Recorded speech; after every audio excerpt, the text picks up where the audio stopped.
Kids Discover Online Live, coming to you from the Downtown Library, for Siouxland Libraries. I'm Jamie. I'm Amanda. How's everybody doing? Hello, happy Tuesday. We had so much fun on our Friday video that we wanted to come do another video with you guys. But first, before we start with our next batch of science experiments, we had some really great photos sent in to us of kids doing their experiments at home, and we loved to see those. So Absolutely. Thank you to everybody who sent in pictures or videos of your experiments. We thought we would do a couple shout outs. So here we've got Mia sharing a picture of her wizard's brew that she made at home. Looks like she's got some really great colors. I see some yellow, blue, green, tons of foam. She must have used a lot of soap, which is great. And check out that smile. How awesome. Mia loves science, and Absolutely. we love that Mia loves science. Thanks, Mia, so much for sharing with us. There we go. We also have Rowan sent in a picture of his rock candy. So Rowan, thank you for sharing this with us. It looks like you've got a clear experiment here with no food coloring, one with green, and then this is maybe yellow, or maybe orange, or maybe yellow-orange. Perhaps. And we've got Rowan in the background too, which I love. Hey, Ron. Thanks so much. Yes, so thank you for sharing this. If you guys haven't shared your experiments yet and you want to, you can either send us a message on our Facebook page so we can take a look at them, or you can drop a picture in the comments. Before we share anybody on our videos, though, we always will ask your permission of your adults just to make sure that they are okay with it as well. Yeah. So thank you. Should we do some science? Yeah, absolutely. Let's do some science. So for today's experiment, we thought we would focus on air pressure. Air pressure. Yes. Let's do it. So we've got a couple experiments here. I didn't think I was going to start with this one, I guess, huh? You are. So We'll heat it up. I'm going to heat this up and get that going. But what we've got and what we'll need for this first experiment is we are going to do the incredible can crusher. That's right. So for this experiment, we're going to need a stovetop, which means, again, you're going to need permission from an adult. So Amanda, can I once again use your stove? Are you an adult? Yes. Let's do it. Perfect. So I've got permission to use your stove. Thank you. Yeah, no problem. I've also brought some empty pop cans from home. Perfect. And then I've got just a little container here of regular water, and then a bowl here of water and ice. Okay. The last thing, just a little scoopy so I can scoop water into my cans. And then for safety, I've got these gloves, Whoa. right, that we use when we're grilling at home. Okay. But if you don't have gloves like that, you can also use a pair of tongs. Excellent. Sound good? That sounds great. That's some serious grilling you guys have going on at home. Yes, we love to grill, so we can't wait for the nice weather. So to start, I'm just going to take one of our pop cans. I'm going to add just a little bit of water. You don't need a lot, just like a tablespoon of water. Okay. And then I'm going to put it here on our hot plate. And I'm going to get a couple cans going because this is a really fast experiment and it's a ton of fun. So I'm going to want to do it more than once. So I'm going to add another tablespoon of water into this cup, Perfect. or this pop can. Put it around there. And here the water Starting to heat up. starting to heat up already. Those molecules are getting excited. They're starting to move around. So you might start to hear the water maybe boil. You might hear some hissing noises. I think some of that noise right now is just our water evaporating off the hot plate. Sure. So we're just going to let this go for a little bit. It's just going to take a couple seconds. While that's going, should we maybe try our hovercraft? Absolutely. I think your glue should be warm, hopefully. Yes, I think it is as well. So while that starts to boil, I'm going to get over here and show you guys some of the things you can prep for your CD hovercraft experiment we're going to do. Because remember, the theme today is air pressure. So for this experiment, we need some blank CDs or DVDs. I've got just a pop can, or not a pop can, a pop lid here, some balloons, got our hot glue gun, and then I've got kind of like almost like a pin or the end of a screwdriver you could use. And what we're going to do for this one is I pop some holes in the top of the pop can lid. So you're going to want to make sure that you ask for permission from an adult to help you out. I'm just going to get it right in the middle and then push through to pop a good hole there. On this one here, I've got a couple holes just to help get enough air flowing in. So I'm just gonna put a couple more holes.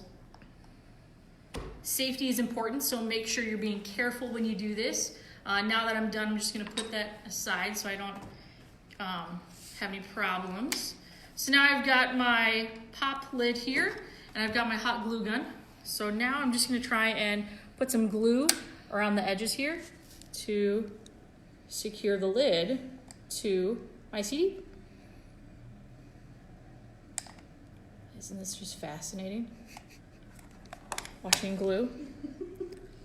So we're gonna put it on there. Perfect. And you're gonna wanna get it right over the hole, just like that. Justin is nodding, he sees it. Perfect, so we're gonna want our glue to then dry. Okay. Ta-da! And it shouldn't take too long with that hot glue, right? Hot glue does not take long to dry, it just takes a couple seconds. And you put 3 holes in this one as well? I put 3 holes in this one too, because I thought it'd help get more air flowing through for our hovercraft. I'm curious, could you do one with just one? You could certainly try it. Does that work as well? Will you put this over on the counter? Absolutely. I think putting one hole on there would work just as well, but I wanted to get just a little bit extra air flowing for my hovercraft. Does that make any sense? Yeah, no, it does. I was just curious. Perfect. Doesn't sound like our water is boiling yet. Okay. So should we maybe try and do our hovercraft? Yes, absolutely. Okay, so I've got just a regular CD here, and when you try and push it around on the table, it doesn't really move, does it? Do you guys know what keeps our CD from sliding around? Anybody know? Mando, what do you think? Oh, I see our cameraman is trying to shout. Friction. Friction, yes. So friction is the force that we have here whenever you're rubbing two things together. So if you guys can take your hands at home, this is something everybody has done before. Just rub them together really fast. What happens? They're hot. They're hot. They start to heat up and get really warm, and that's because, right, don't do it too much. You'll hurt yourself. As you're rubbing your hands together, you're putting a lot of friction in between your hands. Your skin is rubbing against each other and increasing your friction. So when we rub our CD on our table like this, we're rubbing the CD in the table and it's got friction now because those two things are pushing against each other. We want it to just slide like it's on ice. We want to get rid of that friction. So to do that, we're going to take a balloon here. I'm going to set a hot air balloon. I mean, that would be really cool. That would be awesome. And I'm going to blow up my balloon here, so that's exciting. So we've got our balloon blown up. I'm going to then twist it because I don't want to tie a knot in it because I want this air to be able to escape out. Okay. So I'm just going to twist it a little bit. And then I've got a clothespin and I'm just going to kind of pin it like that so that the air stays in there and it doesn't escape out. Sound good? Yeah, absolutely. All right, so now that I'm able to stretch this and play with this, I'm going to put it right on top of the top. Or lid. All right. Thanks, Amanda. Yeah, no problem. And this is kind of tough. I've tried to do this experiment myself, so it does take maybe a little practice. That's why the clothespin is super helpful. I did it. I think it's on there. Okay, so now what I'm going to do is, what do you guys think is going to happen? Just kidding. What do you guys think is going to happen once we get our balloon on top and secured and I take the clothespin off? What is going to happen once we have all this air flowing out and underneath through the holes of our pop lid? What's going to happen when it goes underneath our CD? Do you think that might help with the friction? Do you think it might take away some of our friction? I don't know. I don't know. I feel like the air's got to come out, right? The air's got to go somewhere. My guess is that it's going to push it up or something like that's going to happen. Yeah. Okay. Should we try it? Yeah. Okay, so I'm going to take the clothespin off. I'm going to twist it. And now you can see it's really sliding around there. You know what that reminds me of? Because we took away a lot of the friction by allowing it to lift up with that air coming out of the balloon. You know what that looks like? What? Air hockey. Ooh, I love air hockey. Doesn't it though? Like you could totally make an air hockey game with something like that, couldn't Oh, you? if you put like tape on the ends of your table for like a goal, Yeah. and then you could push it back and forth. Yeah, it would be so cool. I feel like we need to do that on our next break. Probably. Yeah. Justin, you'll approve that, right? Perfect. So basically what we did here is we let all that air out of the balloon Yeah. so that we could then push the air out the bottom, Right. lift our disc up a little bit, So you kind of, yeah. lift it up to get rid of the friction and allow it to glide around. But how did all the air really just like come out of the balloon? That's confusing to me. Like, why does air always escape a balloon when you leave it open like that? That's a great question. And I do have an experiment that will tell us this. Okay. Because it sounds like our water is boiling now, which means I can show you guys I can hear our cans. our next experiment. So Amanda had that great question of why does air come out of a balloon if you haven't tied it? Like, what pushes the air out of the balloon? So I started this experiment here where we've got water boiling in our empty cans. Right. So as that water is boiling, it's creating all this gas. And all that gas is now floating out of the tops of the can. Justin, if you come in close, you might be able to see some of that steam escaping. I can see the steam. And so as that steam is escaping, it's pushing out all of the empty air, but all the air that was filling that empty can. Okay. So we've got now a little bit of water, maybe a little bit of gas, and tons of air around us. Yeah. Does that make sense? Because there's always air around us, pushing on us. We can't feel it, but it's always there. Yeah, that's a constant. Yes. Okay. So I'm going to show you what happens when we mess with the air pressure outside the can and inside the can. Okay. You ready? Yeah, let's do it. So again, I have my safety gloves. I'm going to take a can off and I'm going to invert it or flip it over very quickly into our ice water. You guys ready? Oh, goodness. Whoa! That was awesome. Boom. So what happened to our can? If we get in there, Justin, what happened to the can? It looks like someone literally crushed it with their hands. I know, but like. But I didn't do it with my hands, I promise. I'll show you again. Okay. I'll try to hold it from the bottom so you can see I'm not crushing it with my hands. I'm not that strong, I promise. I'll be ready for this one. So, again, we've got our water boiling. Use gloves for safety. Take it, flip it over. Boom. That's so great. So what happened was the can got crushed. The can imploded in on itself. And that's all because when we boiled the water, there was a little bit of water in there. All that gas is pushing the air out of our can into the room around us. All that extra air now, when I flip the can over, is pushing on the sides of the can, and there's nothing inside the can to push back. Very cool. So it just gets crumpled in. And your balloon is the very same, where there's a little bit of air inside the balloon, but there's a lot more air in the room around us. Okay. So the room is pushing in on the balloon, causing the air to come out. Should we do it one more time because we have one more can? Obviously, let's do it. Okay. And then we'll jump to your experiment, okay? Sounds good.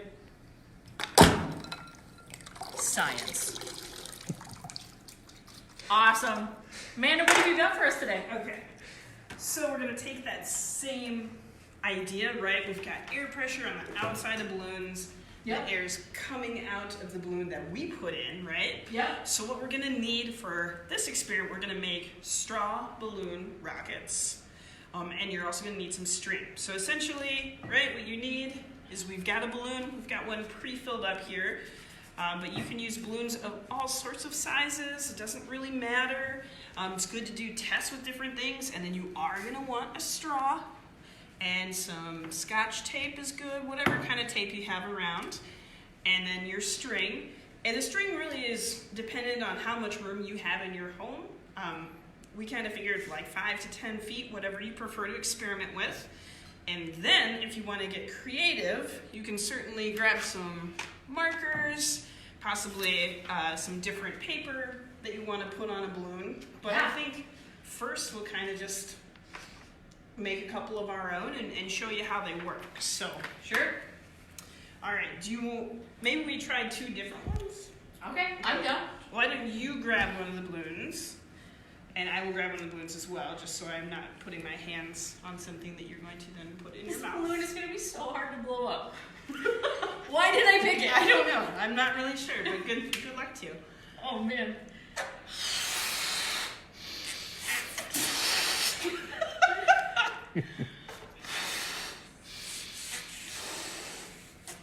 Good. Nice work. So I'm a trumpet player. Yeah, well, that's it. All this training is finally coming I into knew. use for you. 8 years of band was for nothing. You know, Not for nothing. I am a trumpet player as well, so there it is. All right, so kind of twist it. If you want to go ahead and do that same trick that Jamie just used by twisting it and then putting a clothespin on it, that might help. So what we're gonna do then from here, yeah, all right, we are going to have our straws. Now our straws have bendy in between, so we're gonna cut those off. You're gonna want it to be like a straight surface because you're gonna get the best movement from something like that. What do you think the bendy thing would add? Would that make the experiment harder? I think it would be more difficult, certainly. I'm gonna put this on the table. Is it because if you add more of the bends, would that add maybe more friction as it's Yes. moving? Oh, absolutely. Friction Absolutely. again. Friction. Friction's the name of the game today. Just really. like gravity, it's always there. I can't tell you what. All right. So I cut our bendy sides off our straw. Okay. We're gonna move to our string over there. Okay. Do we need to bring our tape with us? We are gonna bring our tape with us. Thank you. And we'll head over here. Yeah, I already have, I think, a straw hooked You do onto have my a straw. string because you helped me out with that earlier. So thank you. You're welcome. And I do not. Well, I can help you out. Alright, we'll see if I can get this on here. So essentially you want to put your string right through your straw, and you want to do this first, because otherwise it'll be difficult, and Jamie's doing a wonderful job of showing us how gravity is an assister if we use it. Did you say a sister or an assist? Exactly. I'm pretty sure that's a science term, isn't it? Assister? Maybe. Okay. Alright, and so we've got our string on there, and I'm going to give you a piece of tape. Okay. We are going to tape that straw on top of our balloon. And I've already got a piece of tape on my straw because I did this earlier. So then I'm just going to tape it right over the top like that. Correct. Almost lost it. And I'm going to put some tape on mine and put it this way. See, the clothespin really is quite a helpful tool. It's an assister. Yeah, it is an assister. That's the new word of That's the day. that's a science term, definitely. So, how do you feel? Your straw's on there, your tape's on there. Yeah. All right. Should we count it down? Yeah. All right, 3. Oh. Hmm. I did it! You did it! All right, I'm gonna go now to 3, 2, 1. Here we go. Oh. Ooh, yours had a fun finish. It did have a fun finish. So, what do you think's happening here? What's going on with our air pressure and our straw? Okay, so our last experience we talked about air pressure. It's pushing on the outside of the balloon. Exactly. And then when it's pushing on the outside of the balloon, it pushes the air out. Out. But then when the air is coming out... Do you know what that's called? No. No? That's called thrust. Ooh. Right? Thrust is what we need for like planes to start moving. Okay. Actually, if you're thinking of a hovercraft and you think of the vehicles in like Everglades and whatnot, they can hover over the surface, but then they also have to have an additional force to push them.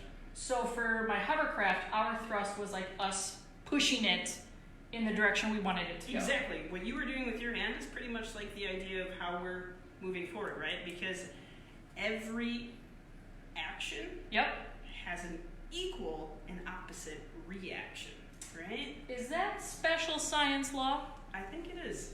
I'm gonna go 1, 2, 3, third law. Third law. Third Newton's law. third law. For every action, there's an equal and opposite reaction. Right? So balloon is squishing, air is coming out, and our rockets going that way. I love the sound effect. Yeah. Well, Perfect. So we could do races. We could do races all day. We could maybe elevate this quite literally. Yes. And make like inclines, so you could maybe start up high and go down low, but that's kind of cheating because then gravity's helping. Right. So maybe instead we should start lower and try and make our balloon rocket go higher. Exactly. And see if we can get enough thrust to make it go to the top of the string. Right. I've also done this where you make a little basket out of paper to tape to your balloon, and you add like coins or little Lego people to be like a little person that rides in a chairlift almost. Yeah, you're like creating like a Great Bear. Yeah, exactly. So there's a lot of things you can do with this. Jamie and I, we're going to do some time trials here to see if we've got who can make the best balloon or the fastest balloon. But when you're thinking about thrust in airplanes and things like that, there are things that you could add to your balloon to make them go perhaps faster. Really? Exactly. I think, so this is where, if we're talking our paper, scissors, and our design models come in, perhaps you make a baby shark rocket. Oh, I love it. Yeah.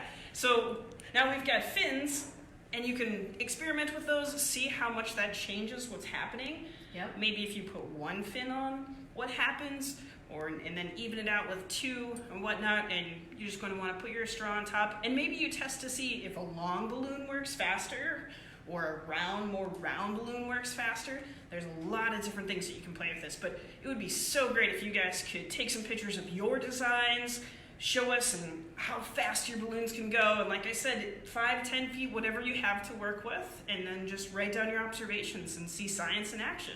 Yes. Speaking of science, yes, we're coming back Thursday. Is that right? Thursday. Okay. Back for another video. And we thought we would maybe show you how we're going to start an experiment a little in advance, right? In advance, yeah. Perfect. So we have a jar. Yep. Perfect. And you can move this forward, but essentially you're going to need a jar, a cup of vinegar, and an egg. And so we're going to do that right now. Jamie, do you mind pouring the vinegar? Not at all. All right, go ahead and pour a cup of that. And then she's going to put that in our jar.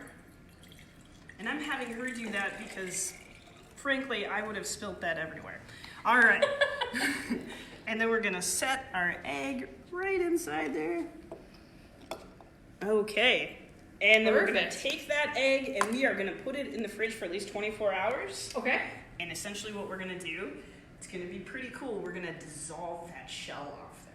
What? Yeah, so in 24 hours, check it. If that shell hasn't come off, then empty the current vinegar that's in there, and then you're going to put another cup in there just to make sure we get it really good, taken off, and then we'll do some experiments with that egg on Thursday that you can join us with. Perfect. Awesome. So, let's see, what time? So Thursday, we're going to see you at 1 o'clock again. Thanks so much, you guys. We really appreciate it. Drop pictures down below. Ask us questions. Yeah, thanks for coming. Bye.